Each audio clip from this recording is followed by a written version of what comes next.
Good morning to all you wonderful home prescribers. Welcome to our monthly workshop or live video, whatever you want to call it, where it's an opportunity to ask me questions, to share experiences, to add any comments, or maybe even to give me some suggestions for topics for future videos. And if you're joining me live, you're very, very welcome. Do pop any comments that you have or questions or anything like that in the comments as we go along, and I will address them. And if you're watching on the replay, you're equally welcome, and just do the same thing and I'll get back to you. So most of you with kids, they will be back to school now, so I hope that has gone as smoothly as possible, that all of you that needed support homeopathically, whether that's your children or yourself, I hope that you found an appropriate remedy to do that and that it's paying dividends. And I hope you're all well and enjoying the late summer. There's been a definite shift in the weather here, and less light and bit of a nip in the morning, but it's beautiful still, so that's gorgeous. Anyway, I'm waffling because I know it takes a while for people to get on. There's a sort of delay. So I'm not going to keep you long with this video. It's going to be a fairly straightforward one, I think. And it's like all of it just takes practice. So what I decided to do was continue the focus on the CLAMS method. And it's because it's a really useful prompt list for helping us to prescribe appropriately, to be able to take a sufficiently full, detailed case of whatever we're trying to support somebody in, and get results, basically. And it's the details of each person's experience that really make the difference. So obviously very different paradigm to when you're using pharmaceutical drugs, because there's no detail needed there at all. It's just matched to a diagnosis. Sometimes not even that. Anyway, that's another subject. So the CLAMS method, basically, it's a very old method. I didn't make it up. It's one that was taught to me. And once you actually get used to it, and you may have to kind of look at your prompt list to begin with, but once you start doing it, you'll do it automatically. And you won't need to kind of slavishly refer to it anymore. You just will get all the details that are required for you to pick your remedy. And for those of you who are quite experienced, this is probably what you're doing anyway. And apologies for going over old ground, but actually there's value in that sometimes, I think. And for those of you that are just starting out, it's really, really useful. So I really recommend that you stick to it to begin with. There's a post earlier on that I did on this method, the CLAMS method. So you can look at that in the group. And also last month's video addressed the A of the CLAMS method, the synonym, A for etiology. So you can go back and watch that video if you haven't already. So just a quick reminder for those of you who may have very recently joined or somehow missed the post about the CLAMS method. Quick reminder, CLAMS, C basically is for concomitant, which is a fancy word for is there anything else that's appeared at the same time as the main complaint. So not things that the person has been experiencing for ages and just are still there, only things that have popped up with the main complaint. So, for example, if someone has a headache and they say, actually, it's weird, my right foot hurts as well, that's a concomitant. If if you have a headache and you say, I feel really sick with it, that's a concomitant. The L stands for location, and sounds really obvious, but where in the body is the person on the body or in the body? Where are they experiencing whatever they're experiencing? And you need to be exact about this. So, if someone says, my leg hurts, well, which leg? And whereabouts in the leg? Is it the leg or is it the foot? Is it the calf? Is it the lower leg or the upper leg? Basically, what you're doing, what I want you to kind of have visually as a prompt, is when you're first presented with someone who's ill and needs your help, then you're doing a funnel. So you're starting out wide. So you start with, I've got a headache. That's really wide. And there are loads of remedies that may be appropriate. It's not enough for you to be able to prescribe. So your questions, you're drilling down using this method, is all about narrowing that funnel and getting it down to just a few possibilities. And your job will then be much, much easier. And once you get to grips with this system, you will get down there very quickly. Okay, so that's location. Etiology we did last month, and that's possible causes, possible triggers that have tipped somebody into this state. And you can go back to last month's video for more details on that. The M is what we're going to be addressing today, which is modality, M for modality. So what we're broadly talking about is any external triggers, anything that's around them that may affect what they're experiencing, either adversely or productively. So what makes it worse and what makes it better?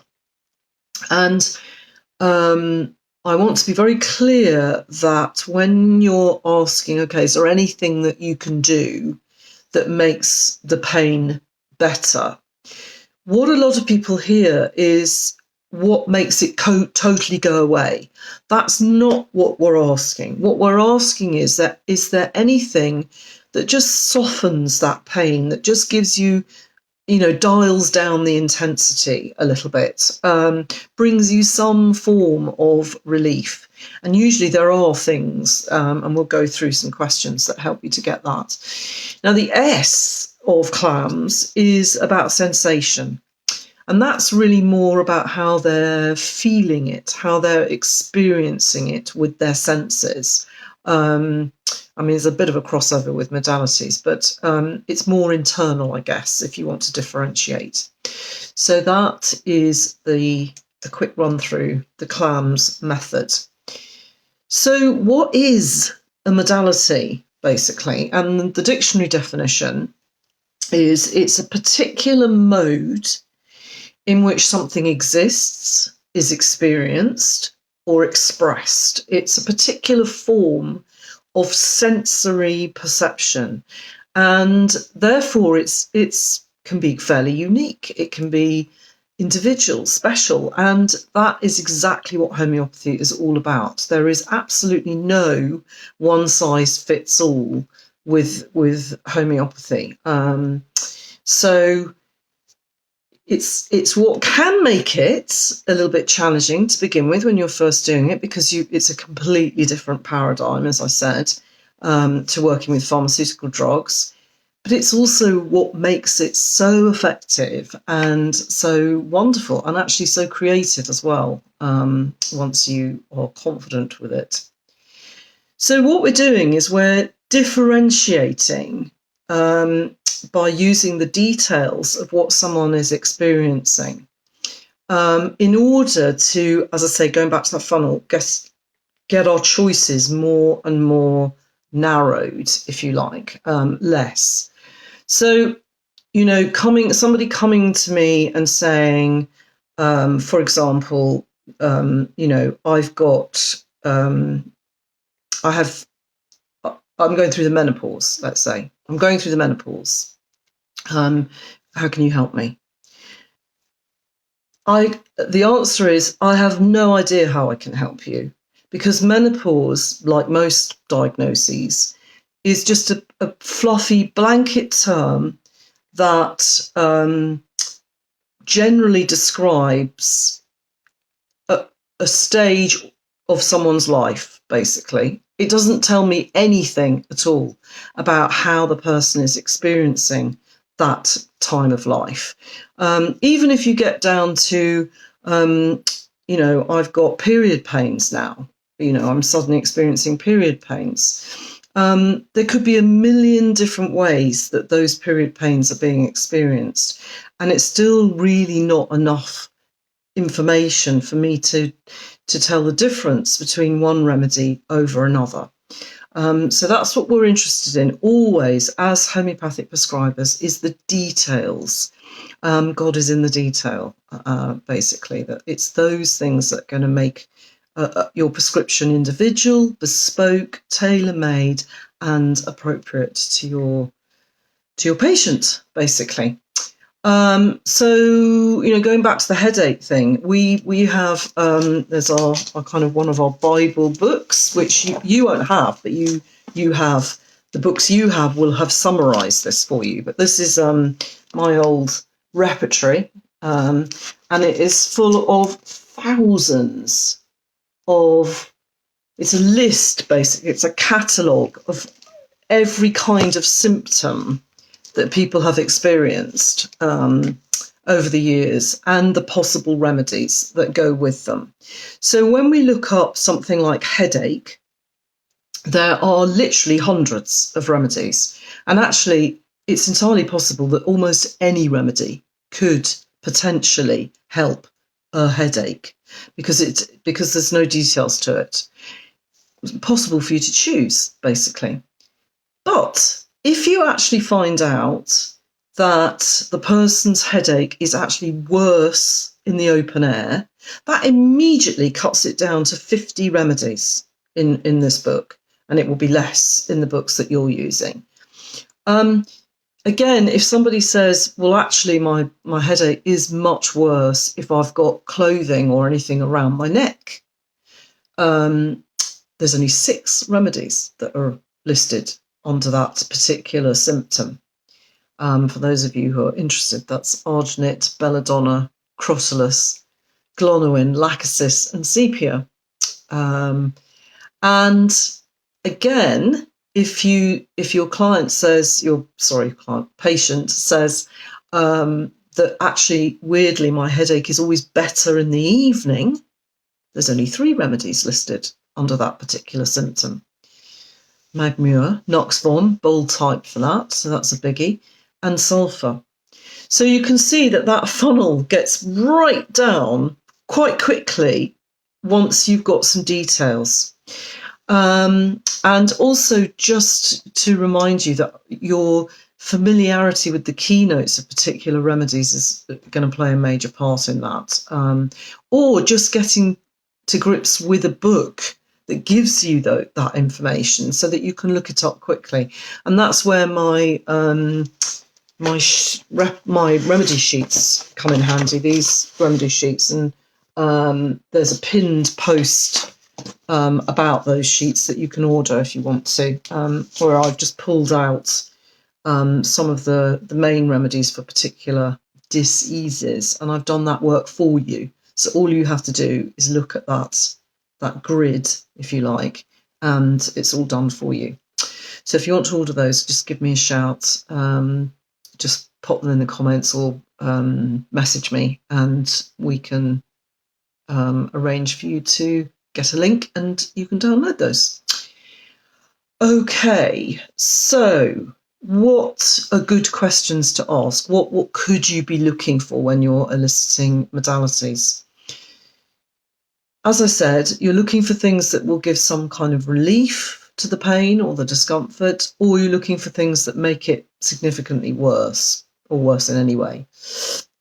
Is there anything at all externally, either that the patient is doing for themselves, whether that's changing position or, putting more clothes on or taking clothes off or whatever, are there things that naturally affect whatever it is that they're experiencing? Because those are going to point you to your remedies. They're also going to help you to mind that person. If there's a person who is much, much worse for, headache, much worse with really, lots of noise or any noise, then, keeping the room quiet and trying to keep everyone around them quieter is going to be helpful. So what you can ask, first of all, is, if something's been experienced for a while, is there a time of day where it seems worse or better? Aggravation times are very helpful. And as you get more experience, they'll also actually point you to certain organs. But that's another subject.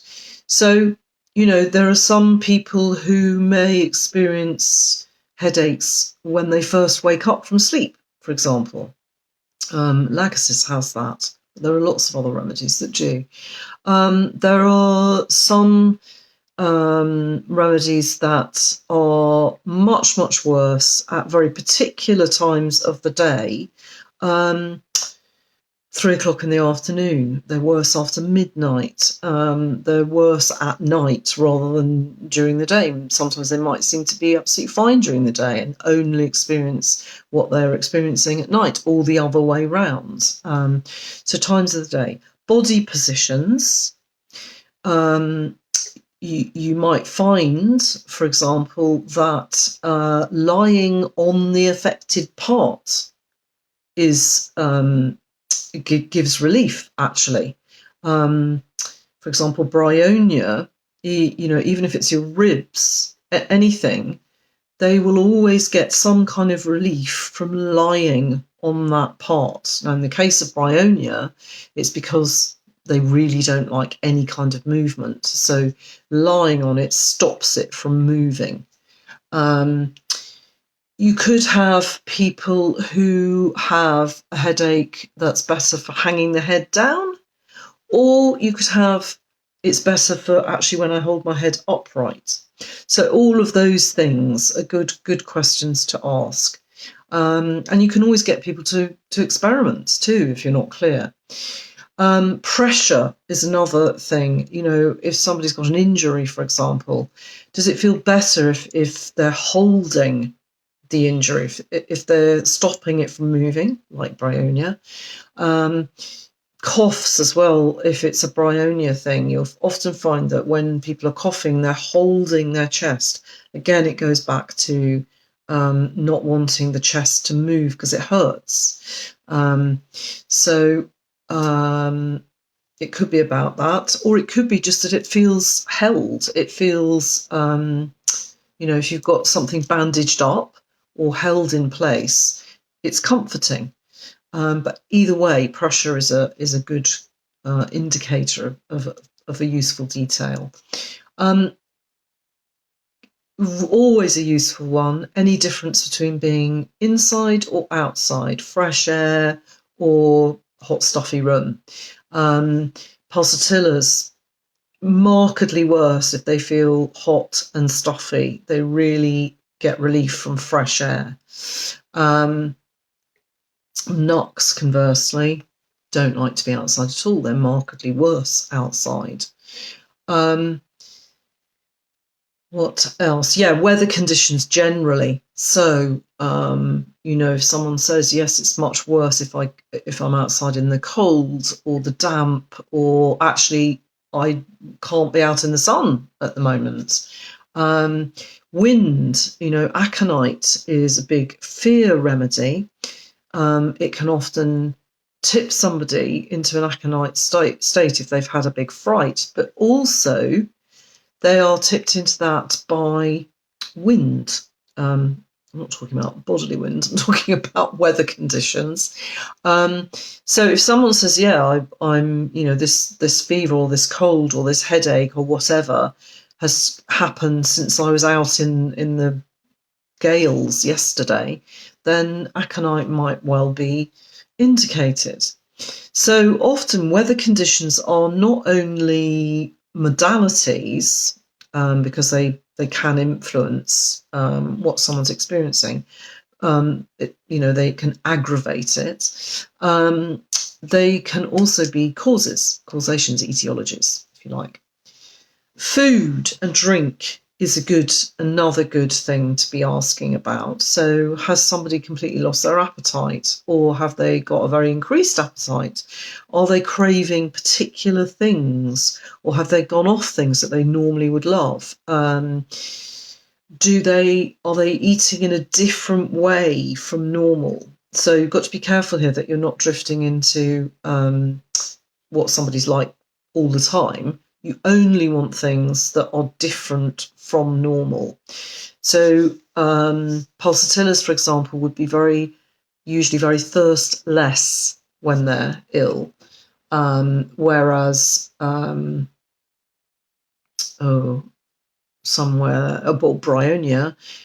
would be very thirsty, but for sips of water, because they're very dry, usually, Bryonias. So asking about those kind of things. Atmospheric triggers too. So things like drafts, Hepar sulf, very sensitive to any kind of draft. And actually Nox is quite sensitive to drafts too. Pulsatillas hate being too hot. So some remedy types might need to be sitting very close to the fire, and others will absolutely hate it. Needing a hat on, either for pressure or for warmth, or because they're so cold they can't feel warm without it. Things like noise and sensory triggers, as we said with Nox can be incredibly sensitive to any kind of sensory triggers. So noise, smell, touch is a good thing to ask. Do they want to be touched, hugged, bit TLC, or are they like, no, stay away from me? Because that will indicate different remedies. Do they want company even, or are they actually going, could you just F off and leave me on my own? So that sometimes depends on the age of the patient, but not always, actually. So just bear that in mind. And those are some of the questions you can be asking when you're getting your modalities. And I can see that couple of you are on, so you're very welcome. If you hope I'm being clear and that this is it familiar to you, or is this news to you? Let me know. Okay, so I thought what I do next is to just run through maybe some examples of where, if you've narrowed your choices down to, say, 2 remedies that are quite similar, how do you tell them apart? And I will focus on the modalities in order to do that. Now, obviously, there are loads of different combinations that you may come across. So this is just to give you a flavour of them. So, for example, sepia and pulsatilla, both remedies in your kits. They're both huge hormonal remedies. They come up a lot if you're dealing with menstrual issues of various different types. They can address a huge array of different menstrual problems at any time of a woman's life. And they also are very good, can be very effective at addressing damage or never been well since the pill, pregnancy, childbirth, any kind of hormonal change, basically. So how do you tell the difference between them when you're dealing with an acute, say?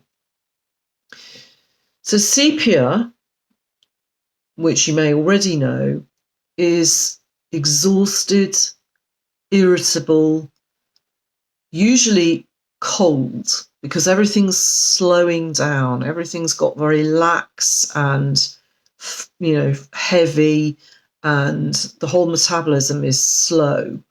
It's tired. And even though they can experience hot flushes, predominantly they'll be cold. So therefore they are better for heat. They are very irritable usually, and they don't want company. They're worse for company, and they're worse for touch, and they're worse for sex. And they're basically the kind of archetypal overworked and underappreciated woman. So that's sepia. Pulsatilla, on the other hand, is the opposite. They tend to be warm, especially their feet. Their feet can be roasting hot. They can want to put their feet on the cold wall to get them cool. So therefore, they are actually better for cool, fresh air. They hate being stuffy and hot. It actually makes them feel worse. So the opposite of sepia. And they are quite needy and clingy. Underlying, there's a kind of sense of please don't leave me on my own, don't abandon me. So therefore they are always going to be better for company, better for being touched and hugged and a degree of intimacy. So you can see that the two remedies, when you get down to the modalities, you might have, they both address period cramps, they both address premenstrual stuff, they both can address an absence of periods, although pulsatilla would be more so. All of those things. But when you get down to the modalities, that's when you can tell the difference. So another common pairing would be Nux vom and Lycopodium. Both big liver, digestion, gut remedies. Both can be very irritable. Both can have constipation, for example, and both are, because of those gut issues, they tend to be worse for the pressure of clothes around the tummy. So how do you tell the difference?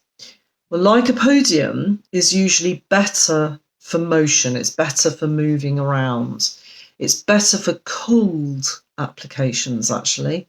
So better for uncovering, taking the bedclothes off, stripping off the clothes. And actually often worse for heat, except they do like warm drinks and warm foods. So if there's a tummy thing going on, it may be that they actually want warm food and warm drinks, but they want the atmosphere cold.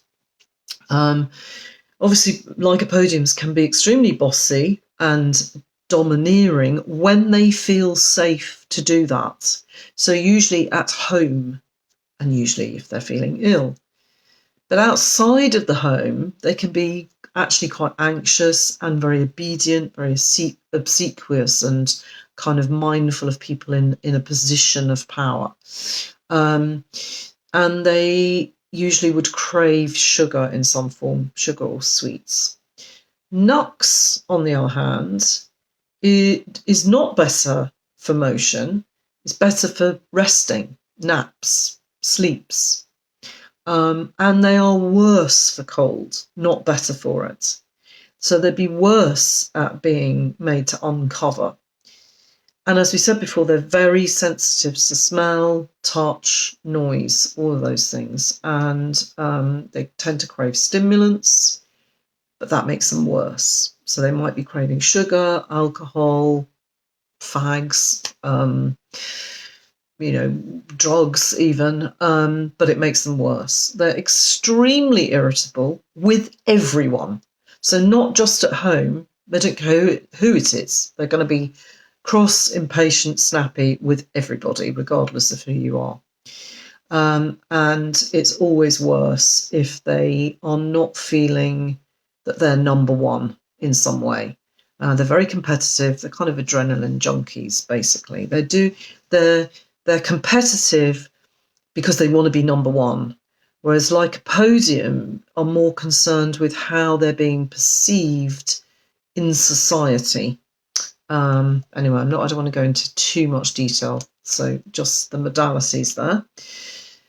Belladonna and apis, both very big inflammation remedies. So you might come across this if you're treating a fever, say, or some kind of skin inflammation. They both have redness, they both have swelling, they both have heat, and they're both worse the right side. But belladonna is better for some kind of light covering. So they might just want a sheet on them or a bit of loose clothing. They're better if it's a headache, say, leaning against something, or even bending backwards. So, leaning the head backwards. That's a belladonna modality. They're better for resting generally. The pains are throbbing or shooting. Excuse me. And they are markedly worse for pressure, and they're worse for heat and drafts. They're worse for jarring. So if you're not sure, you can be a bit naughty if someone's in the bed and just knock the bed. Give it a quick, so it jars, and that will really upset a belladonna. So that's an indicator, that's a modality. They're worse for company. If they're in a fever state and they're a little bit delirious, they can be actually frightened by somebody coming up to them. They're worse at 3 p.m, 11 p.m, and after midnight. And there is that sense often of kind of being slightly out of it, slightly delusional, often if there's inflammation. Apis, however, is actually won't tolerate that light touch. They are worse for any touch. They are so sensitive to touch, they don't even want a hair to be touching them. So, if you're dealing with a sting, for example, they don't want anything touching it. It will be sensitive to them.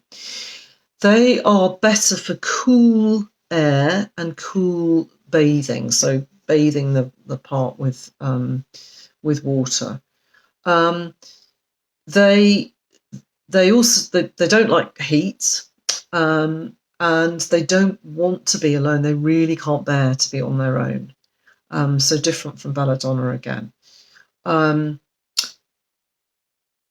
fussy, fidgety, whiny, and the swelling always has a sort of edematous quality. It can be very puffy looking, very as if it's got fluid in it, and it can be shiny too.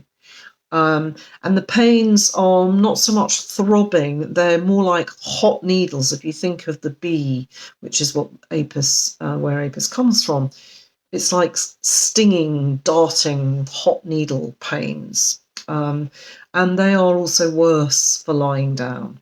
So those are the different modalities between those two remedies. And if you have any questions, do pop them in. Maybe you've had some combinations that you found difficult that that come up again and again. Okay, bryonia and Rus tox often come up actually when you're treating joint pains and muscle and ligament pains, sprains, things like that. Plus headaches and colds and flus can come up under those remedies too.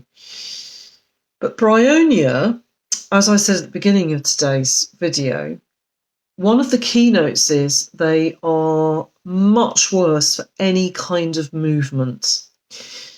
So much of their behaviour will be about stopping any kind of movement. So therefore they are better if it's a broken limb, for example, ribs. I've had that, and bryonia was a huge help to me. Broken rib, where you want to lie on the rib or on the broken limb to keep it still, basically, to give it a bit of pressure and holding. So you'll find if someone's broken their wrist, they may be holding it to them and saying, "Don't come near me, don't come near me." They can be very irritable, and they want to be on their own. They want you to go away and leave them on their own, and don't come near them, because if you come near them, then they may have to move, and they don't want to do that. They're worse for getting too hot. They have a lot of lung stuff. It's a great remedy for anything that's in the chest and the lungs, this area. So, any broken ribs, definitely go for it. But also chest infections, bronchitis, pleurisy, pneumonia, especially coughs, even, especially if somebody's holding the chest when they're coughing, or even when they're breathing.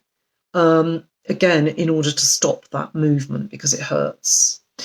Ros tox, on the other hand, is actually better for continued gentle motion. They may be worse on first moving, so just be careful here, because it could appear that they're worse for movement. But if they keep going and they go, actually, that's better, then it'll be Ros tox, not bryonia. They can actually be very restless, Ros tox. They can move about a lot, change position a lot. They're always better for heat. They're better for rubbing the affected part, or holding the affected part. But the holding of it is not about stopping it from moving. It's usually about heat or pressure. So you can see why it's such a good remedy for things like arthritis in the joints, or muscle sprains, anything like that. So, as I said, worse on first moving, and then better for the gentle motion. Worse always for cold, damp weather, and actually worse for rest. Worse for prolonged sitting. The more they sit still in one position, the worse it will feel when they first get moving again. And rather than being grumpy and irritable, they're actually generally a bit anxious and sad. So I hope that helps you differentiate between those two. Quick one here, Ipecac and Nux Vom often come up when there's a gastric complaint with vomiting or nausea. And both of them will address those possibly. So stomach upsets and nausea for those. Ipecac has nausea with vomiting, but the vomiting does not relieve the nausea. They will continue to feel nauseous even though they're vomiting. And that is the opposite to Nux Vom, who often feel very nauseous but can't vomit. And if they do vomit, they will immediately have relief. Ipecac is better for the open air. Nux isn't, as we know. Nux is worse for the open air. And Ipecac is worse for warmth, and Nux Vom is better for warmth. So you can see, once you know those details, you're going to be able to tell immediately between the two. Just a few more. What's the time? Yeah, just a few more. Ledum and hypericum, both indicated for bites, stings, puncture wounds, could be post injections or in surgeries, things like that. Hypericum is worse for jarring, like belladonna, or touch. It's worse for any kind of change of weather. So if there's a change of seasons or a change of weather conditions, it might aggravate them. They're worse for cold and damp. They're worse for any kind of damage to nerve-rich areas. It's where if you've got any kind of injuries that are about crushed fingers or crushed toes, has a huge affinity with the whole central nervous system, basically. So the spinal and coccyx injuries, immediately think of hypericum.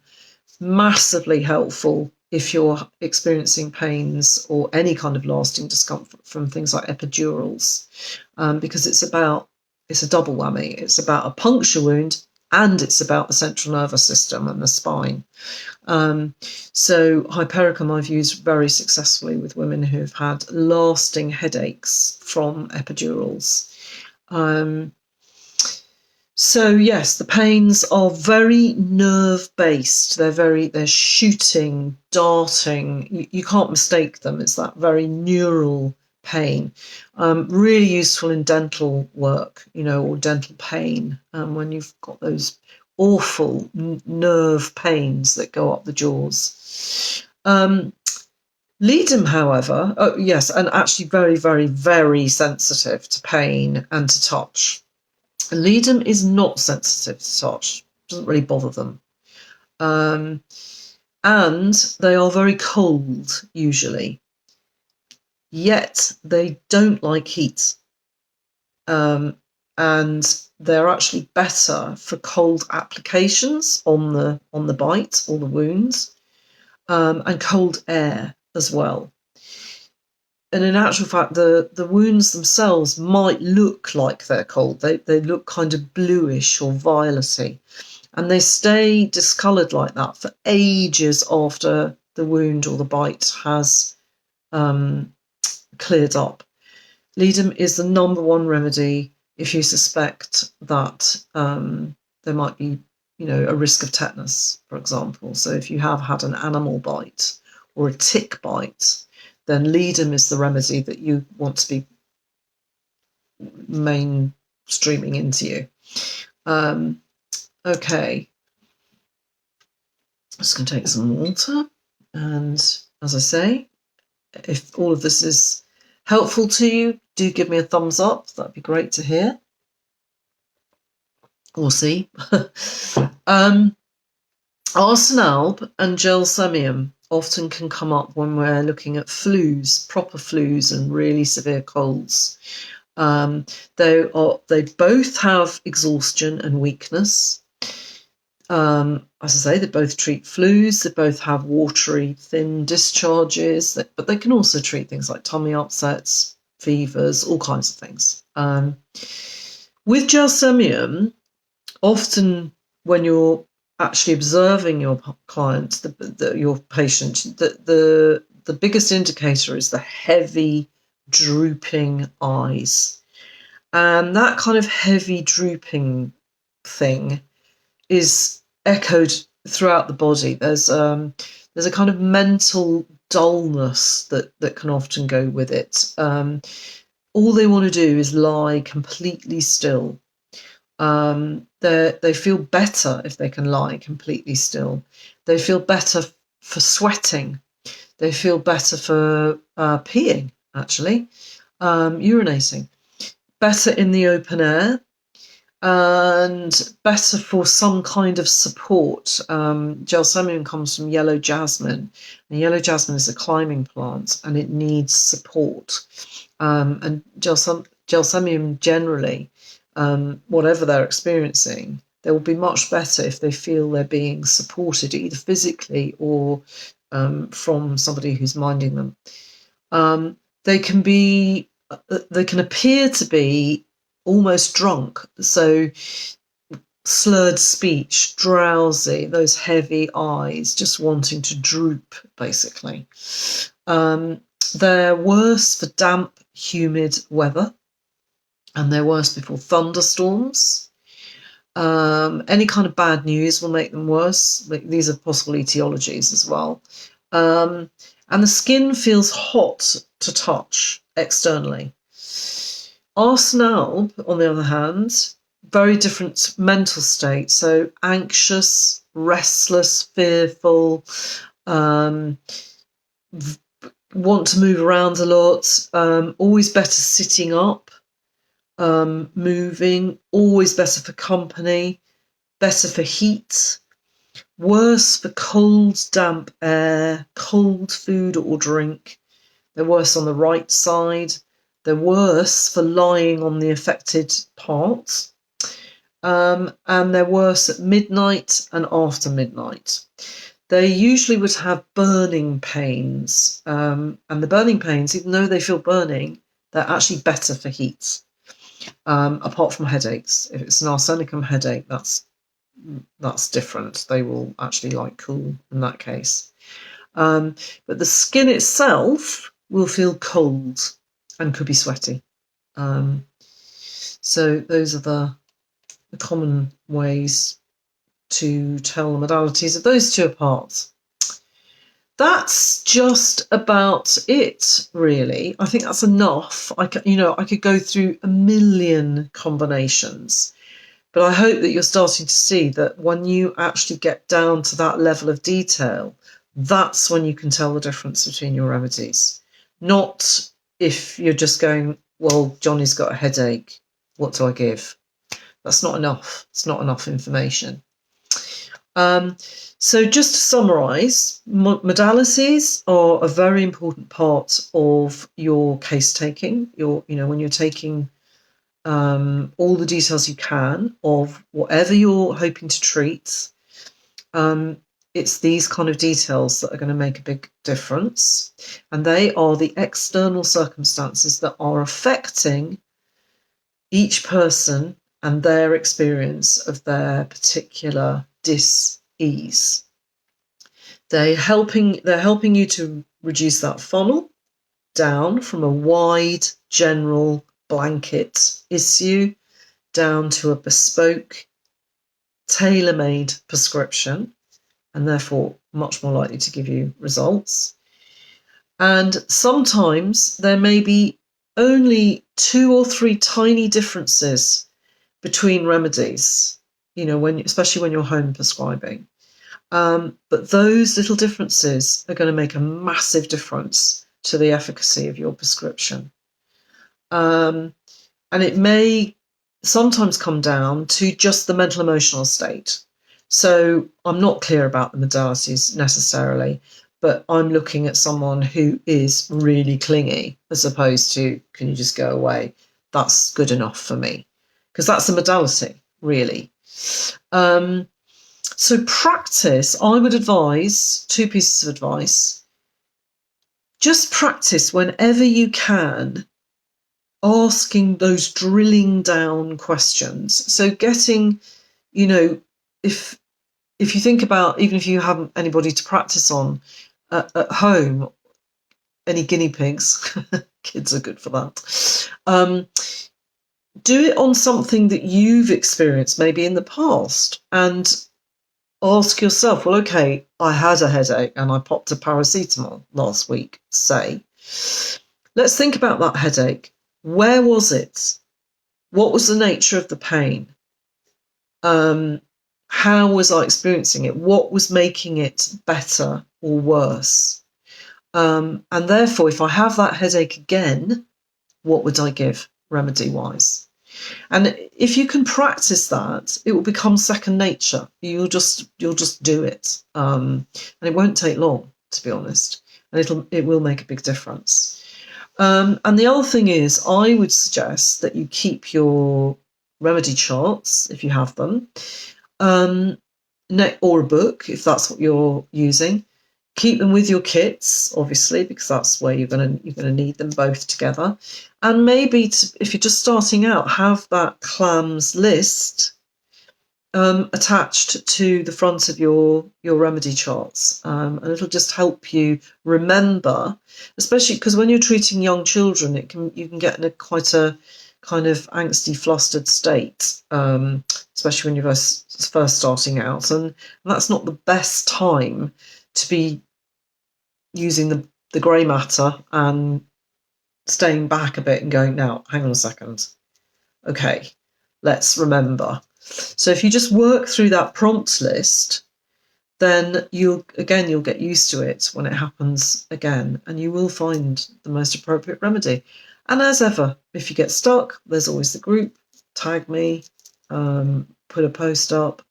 Obviously, not going to get much result at 3 o'clock in the morning, but and the other thing I would ask you to remember is homeopathy is incredibly benign. It's really gentle and patient, and kind.